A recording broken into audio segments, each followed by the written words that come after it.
Hello, welcome to the Fab View. My name is Fabio, and today I have a hot take about the situation with Iran. Is Iran being treated fairly or unfairly in this World Cup? Let's see it. Right, so I made this little bit of arts and crafts, digital arts and crafts here in the Fab View. If you want to know about it, I'm going to create a channel. I'm joking, I'm not. But I love to do this kind of stuff, and I had tons of fun doing it, the research, and then putting this together for you, and I hope you enjoy it too. So if you like it, share it. If you're on Instagram as well, this is going to be part of the post around this video, so make sure you share with your friends and put a like on it. It will help. Now, in terms of the video, this is my opinion, and sorry, not my opinion. Let's go into the facts, okay? And the facts are all three teams in Group G are on the west side of the United States, quite a big chunk of the United States that separates the two, but the fact of the matter, they're both on the west side. And that is because the stadiums where they're going to play are on the west side, west coast of the United States. Sophie Stadium, Los Angeles on the southwest, and obviously Lumen Field on the northwest of the United States, and BC Place on the west of Canada. Belgium and Egypt close to Lumen Field and BC Place, and obviously New Zealand and Ireland and Iran, sorry, very close to Sophie Stadium. And I put a little chart here with this, what I think is beautiful design of the traveling time, distances of all teams for all their matches. And as you can see, and let's start with the very, very basic, Iran is not the team that is traveling the most. New Zealand is, and there is quite a margin. Okay. Now, Belgium and Egypt travel less than anybody else. That's a fact as well.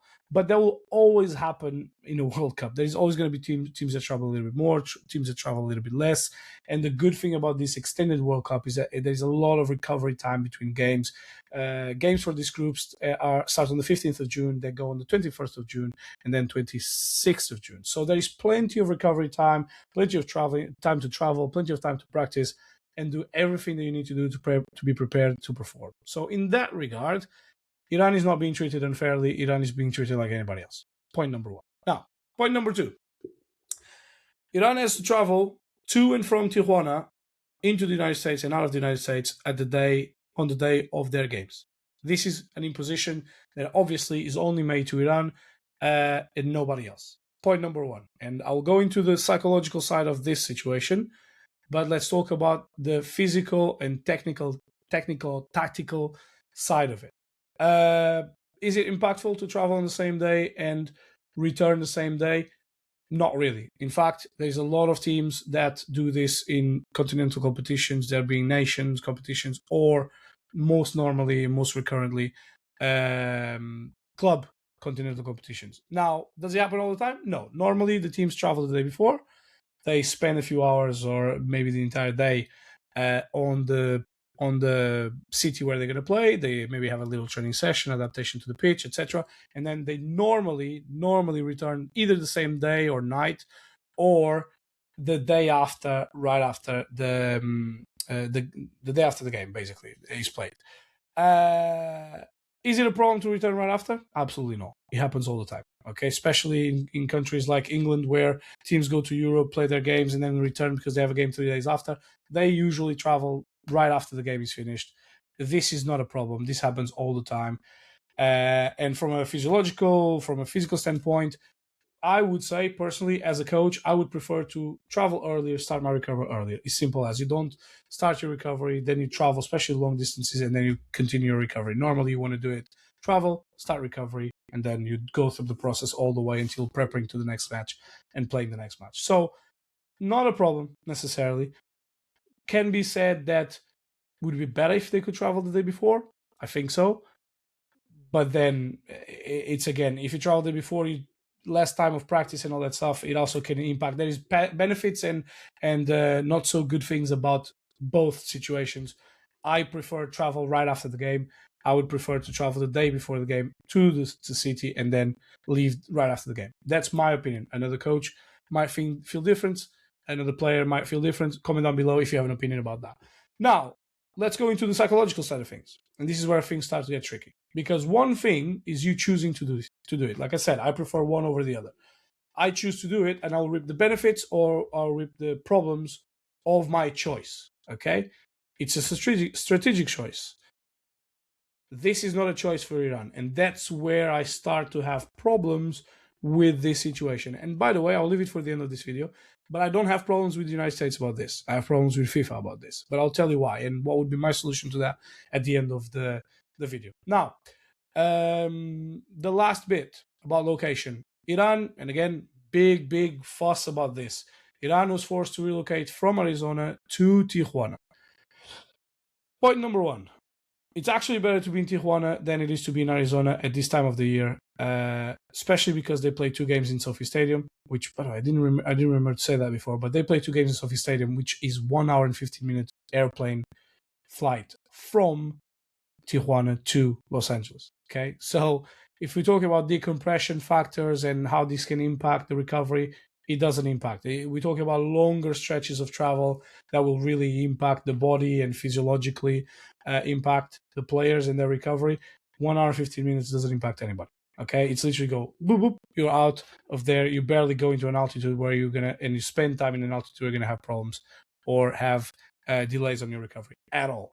So not an issue. The only one is when they go and play Lumen Field, but I think they're going to have a direct flight, which makes it a very short, I think 3-4 hours flight. So although not 1.5 hours or 1 hour and 15 minutes, it's 3 or 4 times more. It's still a quite small amount of exposure to the compression factor of, I'm not sure if I'm giving the scientific term correctly, but of being up in the air. Now, into the base. It's actually better to be in Tijuana than Arizona. And in fact, you don't need to believe me. Just believe the guy that runs the Federation of Iran. His name is Ahmad. I forgot. Donyamali. Ahmad Donyamali. And he is quoted in many news, which you can Google it. Google Ahmad Donyamali and you'll see. He agreed.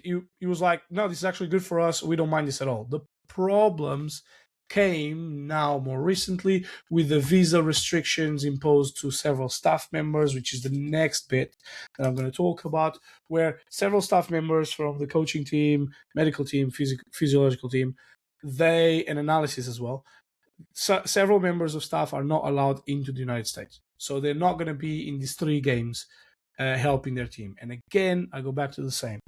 Is it really going to impact, because they're only not going to be for the game, right? They will be there for the entire duration of the World Cup with the team training, etc. on the base. Is it a problem? Yes, because if a team chooses to have 50 people, you now take 5, maybe you don't get the guy that goes and get the water for the players. I don't know. But my point is, you're stretching the staff. Iran wanted to have, say, 50 people. I don't know if it's 50 exactly. They should have whatever many people they can and they want to. Limiting that option or that choice is a problem for me. It's not the same because New Zealand, Belgium, Egypt, and any other team, they will get to choose who goes and who doesn't go to the stadium and supports the team and helps the team. From a technical standpoint, a physical standpoint, analysis standpoint, medical standpoint, whatever standpoint you can think of, it's their choice. So again, I have a problem with that. They don't have a choice here. Big problem. Okay, but again, not on the US. This is not on the US. This for me is on FIFA. And now I'm going to go into that aspect. But before, I'm just going to talk about that. Physically, technically, tactically, strategically, I don't see many problems so far. The only problem that I see is on the psychological side. When you see a team that has a country at war, that comes into the country that is at war with them, that invaded their country, there's a lot of psychological factors already there. Then if you add that, the fact there is lots of restrictions and impositions over this team, and it's pretty much the only team that has these problems. I know that Uzbekistan had a few, but nowhere near the same amount, I believe. If I'm wrong, let me know, because I'll correct myself.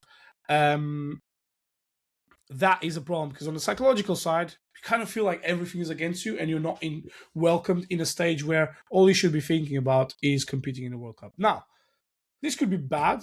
This could be good. And I'll say it with a caveat. Could be good in the sense of this could be used as motivation for the players. And I'm sure coaching staff and players are using it to motivate themselves to go and perform.